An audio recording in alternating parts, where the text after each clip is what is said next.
Salam aleikum, boa tarde, boa noite, bom dia. Não sei que hora você vai estar vendo este vídeo. Estamos mais uma vez aqui, vamos gravar um pequeno estudo. Nós vamos falar sobre as manipulações que o cristianismo fez na Bíblia, né? É um assunto um pouco polêmico, né? Mas pouco divulgado no mundo religioso. Mas estaremos aqui a esclarecer certos assuntos, né, voltados para a Bíblia, né? A Bíblia é a palavra de Deus, né, como os cristãos afirmam, e porque tem tantas contradições neste livro, né?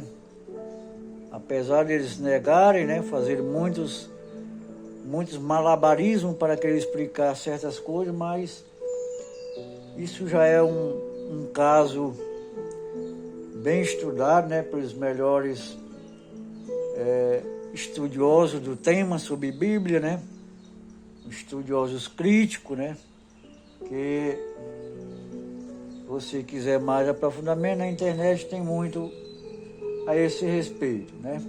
Então nós vamos ver como é que os autores do assim chamado Novo Testamento manipularam certas passagens bíblicas, né, do Taná, da Torá, do Antigo Testamento, para dar suporte às suas pretensões lá no Novo Testamento. Mas vamos ver isso aqui com mais calma, né?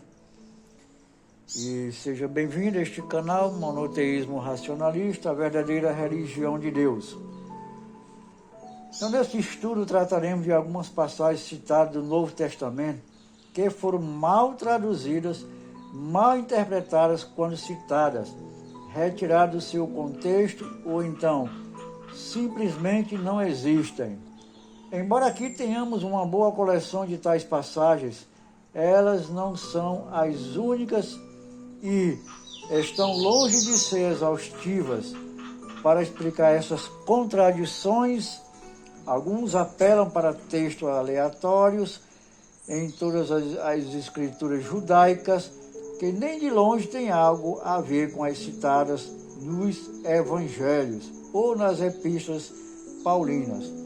Faremos então de mostrar que, na verdade, tais explicações são pobres, derivadas de paupérrima exegese. Em dado momento da narrativa sobre Jesus, o autor do Evangelho de Mateus escreve que o mentor do cristianismo teria dito: ouviste que foi dito, amarás o teu próximo e odiarás o teu inimigo. Mateus 5,43. Só que ocorre que essa introdução, ouviste o que foi dito, é muitas vezes distorcida ao perceberem que a afirmação colocada na boca de Jesus pelo evangelista simplesmente não existe nas escrituras judaicas. Muitos dizem tratar-se de alguma desconhecida tradição oral. Isso não é verdade.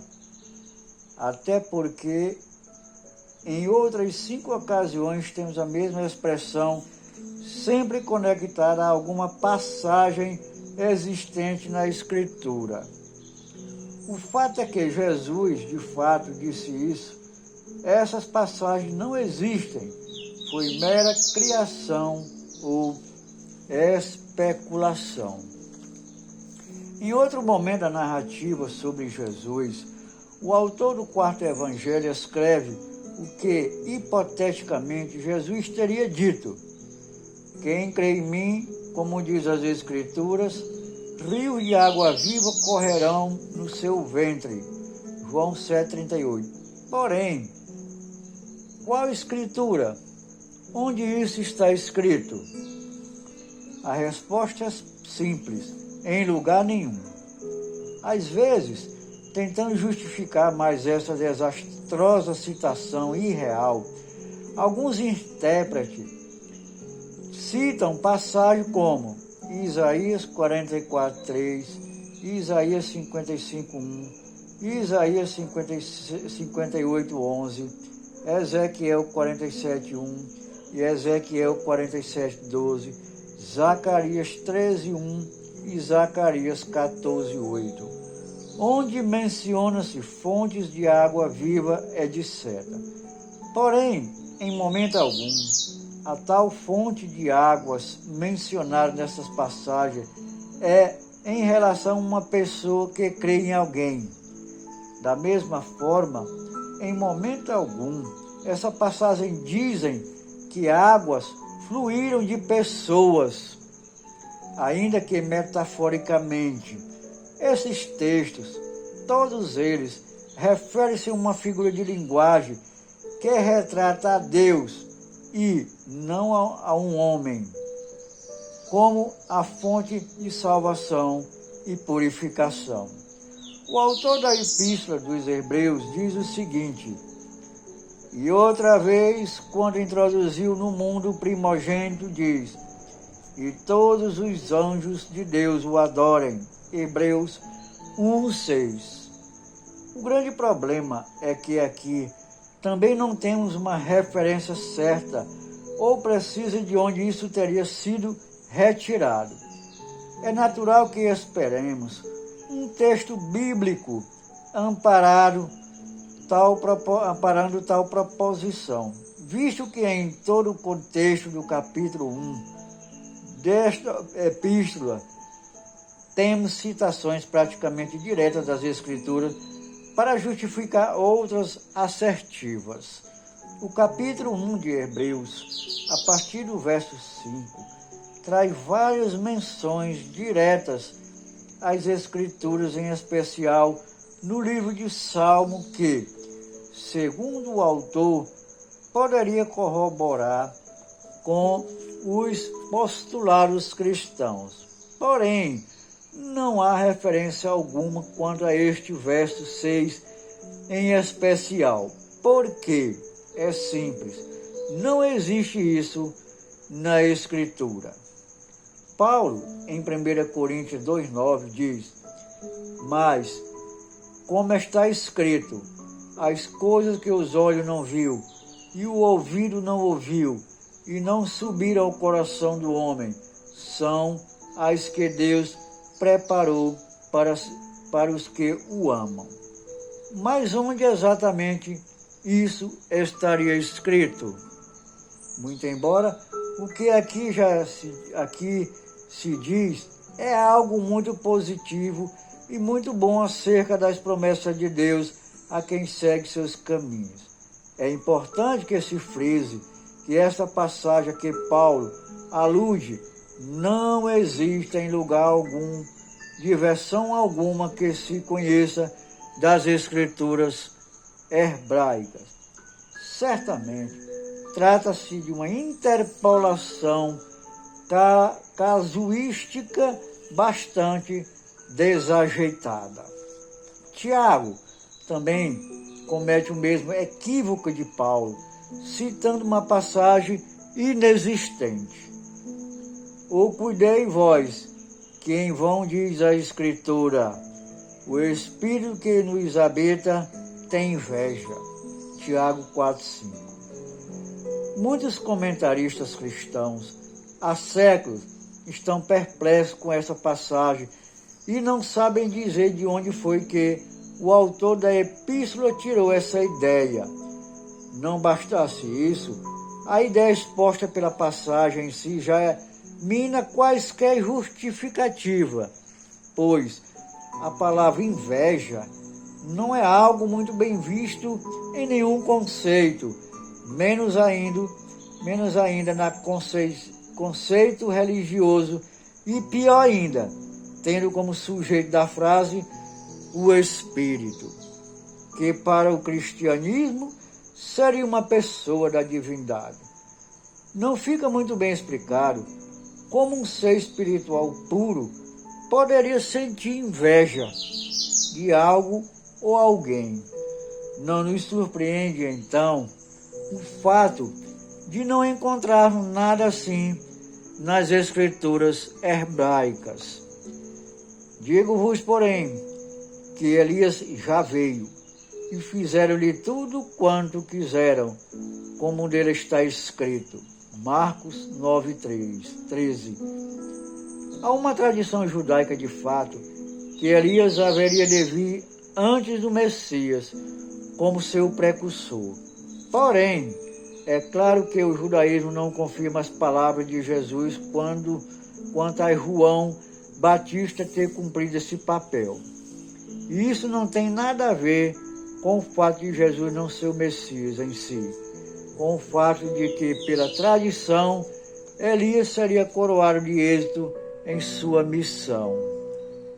Ele não irá aparecer, nem será preso ou decapitado pelas autoridades. O Novo Testamento, porém, para tentar justificar o fracasso e a humilhação sofrida por ele, busca simplesmente inventar uma passagem bíblica inexistente a fim de dar alguma substância ao argumento. Lamentavelmente, ninguém consegue encontrar essa referência que é fruto da imaginação do autor neotestamentário. Ou não tendeis lido na lei que, aos sábados, os sacerdotes no templo violam o sábado e fica sem culpa. Mateus 12:5. De fato, este verso diz a verdade. Não temos lido na lei sobre isso porque tal passagem não existe. Assim como não existe a ideia ou a possibilidade de alguém violar o Shabá, o sábado, e ficar sem culpa. Poderíamos pensar em algo que os sacerdotes faziam dentro do recinto sagrado como violação da lei, sendo que seu ofício foi justamente pela mesmíssima lei estabelecido. Não faz sentido. E mais uma vez, o autor do Evangelho compromete Jesus com essa fala, a ponto de questionarmos se alguém nesse cenário conhecia mesmo as Escrituras. E veio e habitou na cidade que se chama Nazaré, para que se cumprisse o que foi dito pelos profetas, que será chamado Nazareno. Mateus 2:23. De novo, aqui também não percebemos essa passagem em nenhum dos profetas, ou seja, ela não existe. E mesmo que se apele para a etimologia do termo Nazaré, tentando vinculá-lo à ideia do renovo, geralmente Netzer em hebraico, sendo que Netzer é um título messiânico. Convém lembrar que os judeus, mesmo antes de Jesus, não viam Nazaré como algo vinculado à profecia, como lemos em João 1,46, onde Natanael teria dito: pode algo bom vir de Nazaré? João 7:41-42. Também mostra pessoas questionando se o Messias haveria de vir da Galileia, que é justamente a região onde Nazaré localiza. Outro sim, o nome da cidade está verdadeiramente vinculado à raiz do verbo observar ou guardar, com uma torre de vigia que está encravada no topo de um monte. E disse-lhe: assim está escrito, e assim convinha que o Cristo padecesse, e ao terceiro dia ressuscitasse dentre os mortos. Lucas 24:46. Bem, mais uma vez, essa passagem não existe. E o que nos salta aos olhos aqui são três expressões empregadas nesse texto, a saber, padecer, terceiro dia e ressuscitar. E por que isso?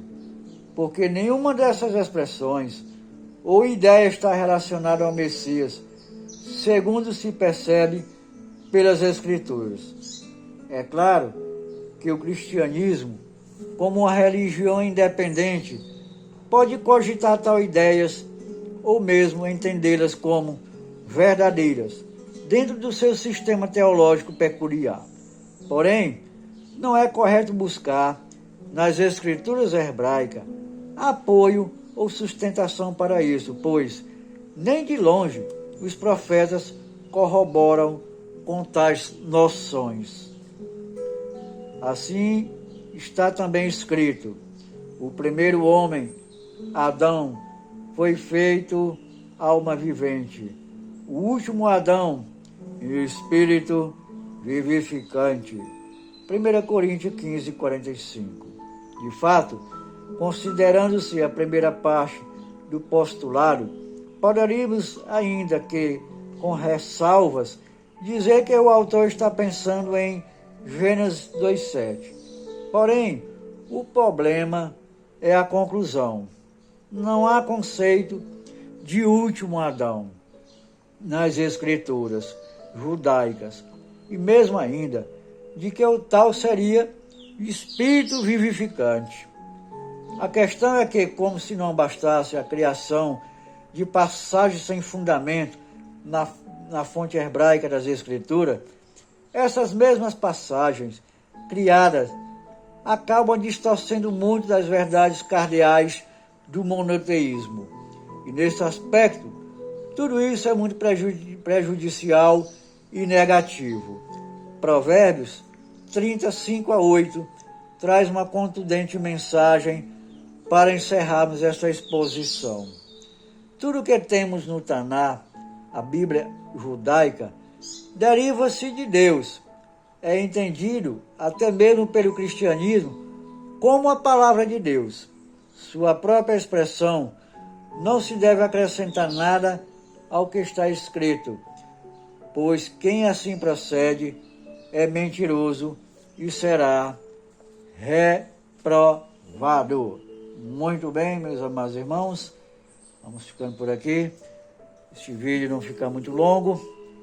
E numa próxima aula nós vamos falar do Haggadah de Pessa, verso Novo Testamento.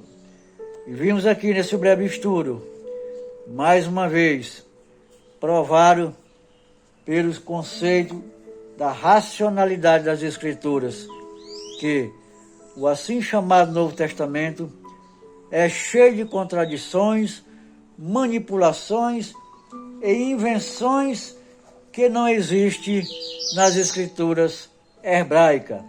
Eles fogem, eles distorcem tais passagens para querer confirmar as suas manipulações no assim chamado Novo Testamento, para querer dar crédito ao assim chamado personagem Jesus. Eles querem dar crédito de qualquer forma que Jesus é o Messias esperado por Israel, mas não tem fundamento nenhum. Esse Jesus do cristianismo, simplesmente, ele não existe nas Escrituras hebraicas. Esta é a verdade, doa a quem doer. O Messias ainda não veio, virá. E esse que está aí, divulgado no assim chamado Novo Testamento, é apenas uma invenção da igreja. É uma distorção grosseira das passagens que eles mesmos manipularam e interpolaram para dar crédito às suas teologias exacerbadas. Um abraço a todos e até a próxima, que Deus quiser.